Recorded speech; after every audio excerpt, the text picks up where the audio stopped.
Welcome back, everyone. As I mentioned in last week's video, I am going to be sharing with you guys how I do my meal planning in order to make my Sunday prep day go that much smoother.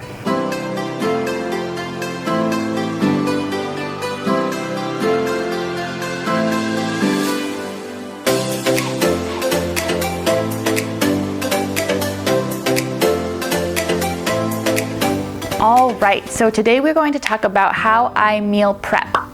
So meal prepping is something that I normally try to do on Thursday or Friday just so I can get all of the work on paper done in advance, and that makes my Sundays go much quicker.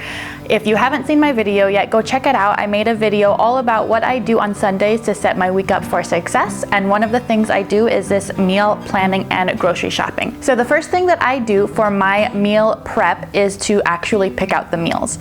Mostly I just pick out our dinners, and I usually only pick out 6 of them because the 7th, there's usually one thrown in there that is either leftovers, or we go to someone's house for dinner, we have somebody over for dinner, or we go out to eat, something along those lines.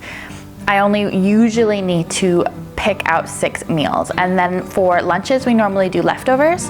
And for breakfasts, we're pretty boring. We usually just have eggs and toast or oatmeal. Those are usually the ones that I switch back and forth between. I don't know if you guys are anything like our family, but sometimes we get in a meal picking rut where we just go through the same 6 meals and it gets really boring really fast. So I have a few tips and tricks for you guys that I use in order to keep the recipes that come in every single week staying fresh. The first thing that I do is ask my husband, because right now we are in a phase of life where I work in the evenings, so he is the one that's actually cooking the majority of the meals.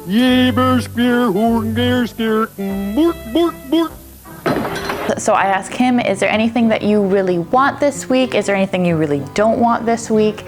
Is there like a recipe that you've seen? We watch lots of videos on YouTube that have different recipes and meals and stuff like that. I'll link some of the ones that we really like down below. But sometimes he'll watch a video and he'll be like, I really want to try this new recipe. Look at how amazing it is. So we'll add those in. The next thing that I do if I need some more inspiration is I will go online. Oftentimes this is a Pinterest board that I already have set up, or the YouTube channels that I already mentioned that we'll have down below. Anything that can just pique my interest, get me inspired. Usually if I find anything on Pinterest or YouTube, it's going to be something that inspires me to do something that might actually be a little bit different so that it works better for our family. If that doesn't work, then the other thing that I have is a list of staple recipes that are go-tos for our family that I have in my bullet journal. So I've got a list, it's like 20 or 30 meals that aren't super exciting, but I know how to make them. I know they're quick, I know they're easy, I know they're really affordable, and I know that my family will eat them. So worst case scenario, I'll go to that list and make sure that I've at least got something to put in for every day of the week. The last thing that I do that is something that I haven't seen anybody else do, and it works really well for me, is I utilize Google Photos to take pictures of meals that I've made in the past, and I have a whole album dedicated to those meals. And every time I make something that is really delicious, or really like our family loves it, or it was super easy, or whatever it is that has inspired me to want to make it again, I will take a picture of it, either like the beautiful way that it's presented on the plate, or a picture of it in its serving dish, and then I will add that into my Google Photos album along with a short description of what the meal is. So creating an album for yourself that you can look back on to get yourself inspired by something that you've already made before is really super valuable, because I don't know about you, but sometimes looking at the pictures on Pinterest can be really overwhelming. Like, I'm never gonna be that good of a cook. I'm never gonna make something that looks that good. But if I look at my own pictures, I have proof right there that I have made that. It's been on my table, I put it in my mouth, and it was delicious. And I would like to make that again, please.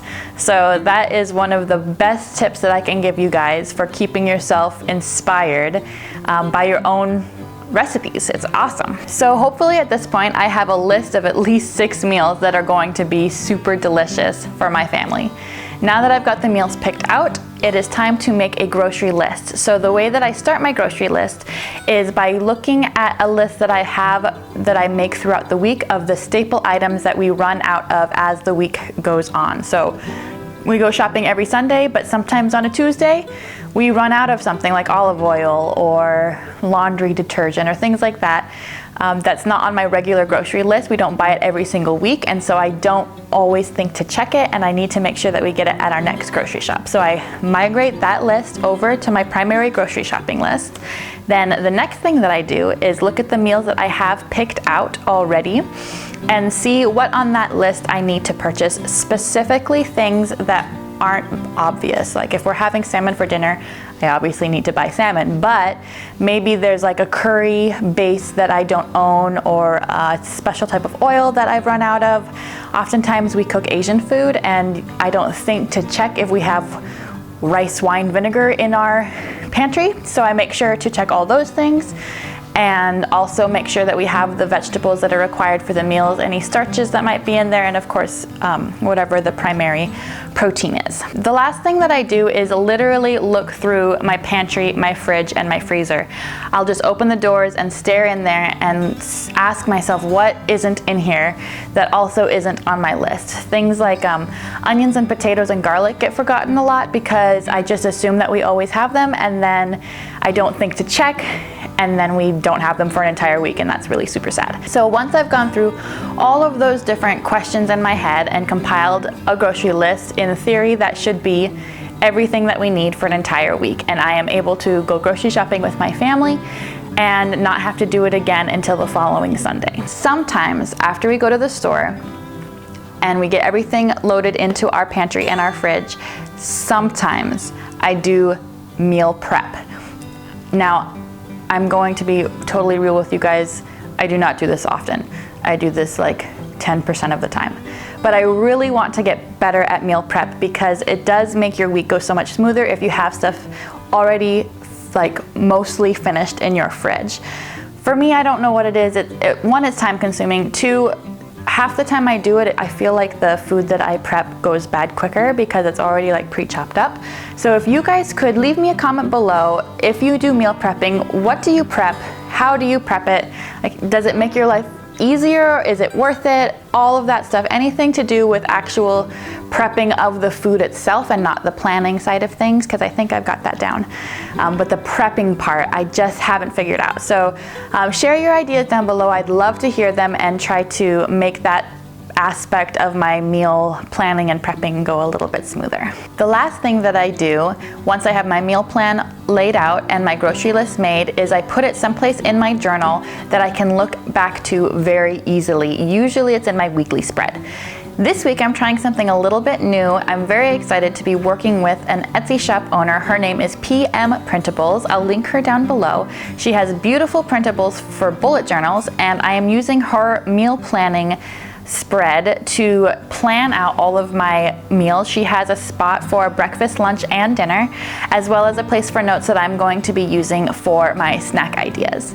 And she has been so generous. She's giving you guys a discount code if you want to go check out her shop. I will link all the details down below, and you can go show her some love by trying out some of her printables. She's got lots of different things that you can use to print out to plan your life a little bit better. So you can see right here, I've got all of my meals laid out as well as my snacks. I don't have my lunches planned out because I normally just do leftovers for lunch, and or I like to have a little bit of variety in my lunch options. But this way I have a place that is very easy to go to when I'm getting ready for each meal. I can open my planner up, look and see what we're having for dinner that day, and get started. So this is a really excellent resource. I highly encourage you try it out. If you have any questions, leave them in the comments down below, and I will talk to you next time.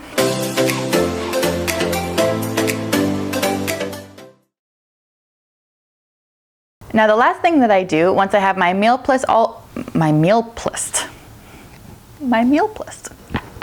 don't add that.